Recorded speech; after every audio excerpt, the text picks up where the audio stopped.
You were, right? Well, we would do shows. We would do shows in New York, and you would go full shimmy. I'd be on the side of the stage yelling out, "Shimmy!"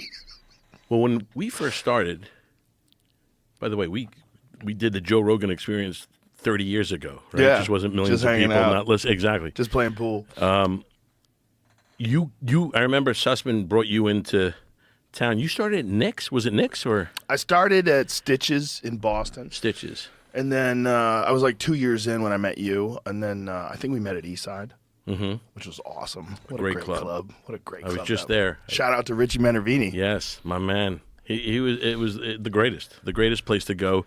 I remember it would be a line around the block, 2 shows like on a Wednesday night. It was insane. Yeah. Comedy then. That place The was just jammed. golden age of comedy at the time, 1990. Yes. Oh my God, it was incredible back then. 91-ish. I started at 89. I think I met you in, what is it, 90? 91 maybe? 90, 91?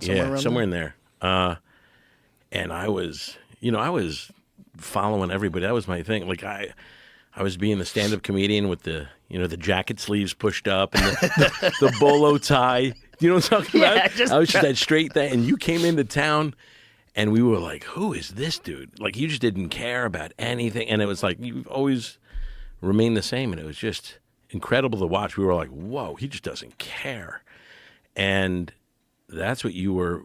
You would work with me on that. You would be like, "Brother, you can't be like you're handing out a platter of food for these people. Like, do what you want to do." And I was like, I just got to get good. Yeah, I got to wrap my head around that. You're right. I just I would just try to make the audience so happy. You're like, stop it.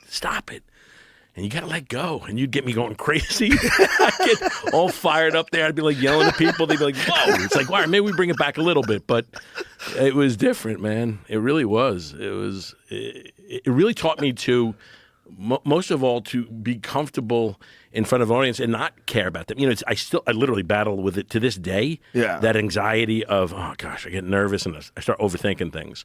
So, but it really helped me to say, like, just do what you do. And it's almost like because the audience is like a dog, right? They sense fear. They 100%. Yeah. They're animals, just like we are. We're all animals. That's right. And it's like they know when, and if you're comfortable, even if you're faking it, they'll go with you. You do a joke and you're confident, they'll laugh just because they think it's funny. They look around and everybody's like, oh, it must be funny because he's just got confidence behind you. And you had that confidence always, man. You were always insanely intense and just never looked back. And way to go, man. Way to go for you, too. You just always needed a hype man. Mm-hmm. You just need someone to, like, let you go. Like, give him the green light. Give him the green light. It's so funny. You're right. Yeah, you just needed a hype man. You were the one who did it for me in Montreal, too. Yeah. Do you remember that? Yeah. Going to this place.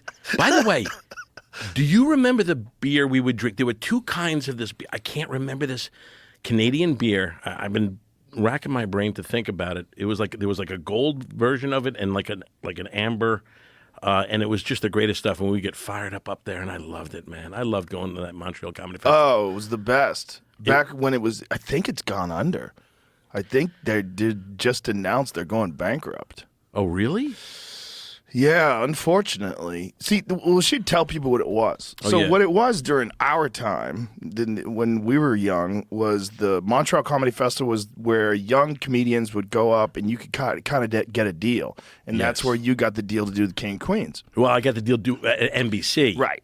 And then turned in. Yeah, once that failed, that went into CBS. But once you get in, the thing about people should know, like in the 90s, there was this thing that was happening where everybody looked at a comedian like this could be the next Roseanne, this could be the next Tim Allen, this could be the next Seinfeld.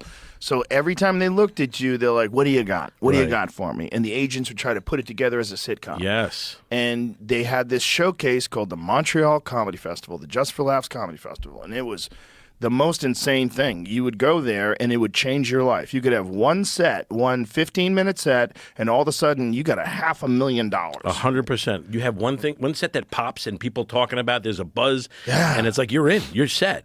And they have bidding wars. Yes. So like CBS would be, Fox would be, they would all be throwing in. And, there's guys who walked, you remember Chicken?